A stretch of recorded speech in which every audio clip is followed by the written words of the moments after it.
What's up, guys? Welcome back to Storytime with Reaper. Today I'll be sharing about one of the most insane races I've ever had in my life. This was a real race, not a race in MX bikes, but I just want to tell you about one of the most insane races ever. This race was probably 9-10 years ago.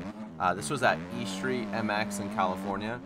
At this point, I had been riding MX for a few years consistently and started to really understand how to ride motocross at like a faster pace. I had entered into the 450B class. Yeah, really started to kind of come into my own as a rider. Anyway, when we get to the track, I could not believe how many people were there. I mean, there had to be like 15 classes, all with full gate, and I knew immediately that that meant that this track was going to get disgustingly rough. However, my class was a little bit of the exception. I was actually doing a race for older riders and was part of the series called Over the Hill Gang. I was entering a class as a support rider for those people that were supporting and or watching the older guys. This meant that I was running 450B in that support class, but because there wasn't a ton of C and A riders, they decided to combine all of our classes. This meant 250 A, B, and C and 450 A, B, and C riders all rode together. Because they combined all the classes, we went from having like a 20-man gate to like a 42-man gate. Yes, 42.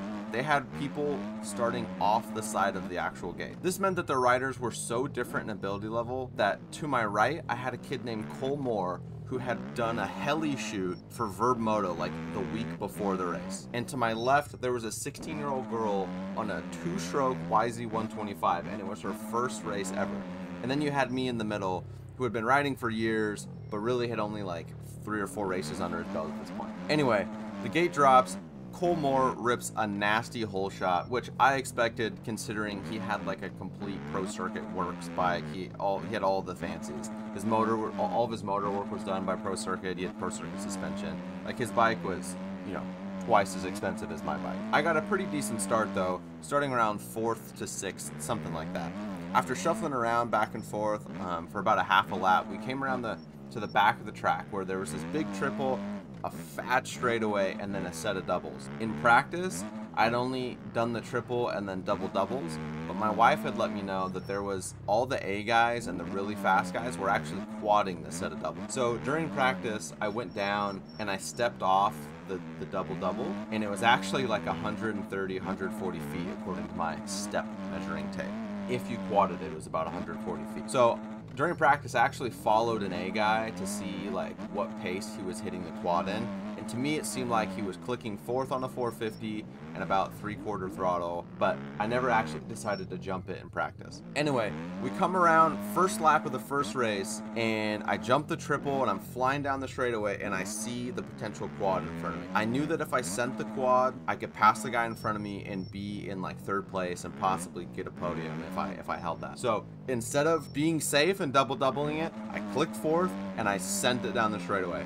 I really didn't want to overshoot this 140-foot quad and flatland, so I made sure that I would keep her right at 3/4 throttle, and I just sent it. Well, turns out 3/4 throttle would actually get me 137 feet, not 140 feet. As I'm flying through the air, and I instantly can tell that I'm coming up short. Dudes, when I tell you that I cased this jump so freaking hard, my face slammed right into my handlebars. I thought my ankles were gonna break in the air.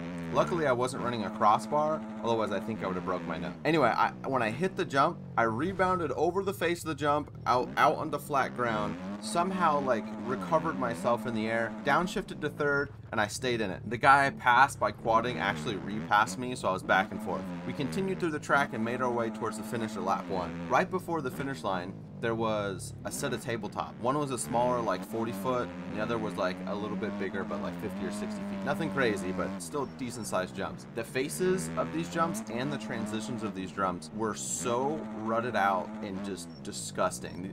We were the last moto of the day, and E Street's like a gnarly sand track that just gets super rough. Especially, I mean, there was like 20 motos. We were moto 21. Anyway, we hit the first double, and we're like right next to each other. I knew that if I stayed in it and I kept my balance going through these ruts up the face of that 60-foot jump, that I could stay a little bit lower and I could pass this guy next to me. Well, I did not keep my balance going up the face of the jump. cross-threaded a little bit, and definitely started to drift to the right. He must have been thinking the same thing because we landed at the same time, went through the ruts together, but he also messed up his balance and started drifting to the left. Now, I remember looking at him going like up the face of the jump and seeing him pointed right towards me, and I was pointed right towards him, and I knew that this was going to be an issue. Anyone that rides moto knows that like when you're in the air, sometimes your feet come off the pegs for various reasons. In this case, my right foot was off the peg as I was leaning way to the left to avoid hitting this kid in the air. Our bikes ultimately ended up colliding in the air, and as soon as we collided, I went to put my foot back on my right peg, and I felt something weird. It did not feel like my peg. And again, in the air, I looked down super fast, and I noticed that this man's whole foot, his whole foot was on my peg. When we hit, he must have done the same thing and like tried to readjust and put his left foot down. And instead of putting it on his peg, he put it on my peg. We hit, and as soon as we hit, I felt his foot hit my peg, and then our bikes started to drift away from each other in the air. Somehow I saved it. We got super sketchy in the air. I don't know how I saved it. We landed and I took off, but as I was landing, I looked to my right, and this man landed completely off the side of the track, like off the table on flat ground. I have no idea if he crashed or not, but that was probably one of the scariest moments of any race I've ever been in. The rest of Moto 1 was pretty mellow. Moto 2 was pretty mellow too, other than the fact that the track got so stinking rough. My throttle hand got ripped off my handlebars 3 times in Moto 2, between the track being so rough and me just being like out of shape and tired. I ended up getting like 7th overall and 2nd in 450B, so that was pretty cool considering that my gate was like packed and there were some gnarly dudes in that race. Anyway, dude, that race was crazy. If you like this type of content, please hit the like, and if you really like this content, consider subscribing if you want to be part of the family. I love you, boys. Woo!